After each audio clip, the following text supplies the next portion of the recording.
এই ভিডিওটি স্কিপ করে মাধ্যমিক 2026-এর পরীক্ষা দিতে যাওয়াটা হতে পারে তোমার জীবনের সবচেয়ে বড় ভুল। তাই বলবো শেষ পর্যন্ত এই ভিডিওটি দেখো। মাধ্যমিক 2026-এর উপপাদ্যের সাজেশন।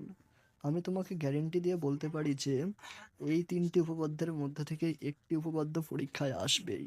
100% গ্যারেন্টি। চলো উপপাদ্যগুলি দেখে নেওয়া যাক। উপপাদ্য নাম্বার 34। কোনো বৃত্তের একটি বৃত্তচাপের দ্বারা গঠিত সম্মুখ কেন্দ্রস্থ কোণ ওই চাপের দ্বারা গঠিত যে কোনো বৃত্তস্থ কোণের দ্বিগুণ। এরপরে উপপাদ্য নাম্বার 42। যদি দুটি বৃত্ত পরস্পরকে স্পর্শ করে তাহলে স্পর্শবিন্দুটি কেন্দ্র দুটির সংযোজক সরল রেখাংশের ওপর অবস্থিত হবে। এরপরে উপপাদ্য নাম্বার 48। যে কোনো সমকোণী ত্রিভুজের সমকৌণিক বিন্দু থেকে অতিভুজের ওপর লম্ব অঙ্কন করলে ওই লম্বের পার্শ্বস্থিত ত্রিভুজদ্বয় সদৃশ এবং ওই প্রত্যেকটি ত্রিভুজ মূল ত্রিভুজের সঙ্গে সাদৃশ্য। এরপরে উপপাদ্য নাম্বার 37। অর্ধবৃত্তস্থ কোণ সমকোণ। এরপরে উপপাদ্য নাম্বার 40। বৃত্তের কোনো বিন্দুতে স্পর্শক ও ওই স্পর্শবিন্দুগামী ব্যাসার্ধ পরস্পর লম্বভাবে অবস্থিত। উপপাদ্য নাম্বার 41।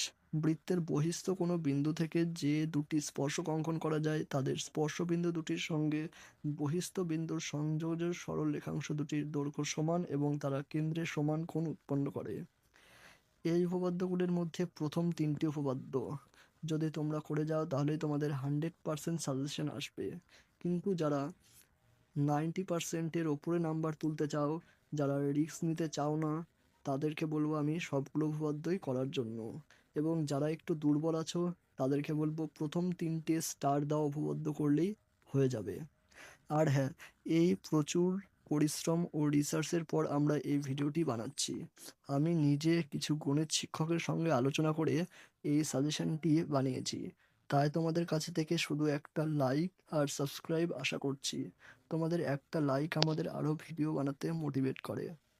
ধন্যবাদ।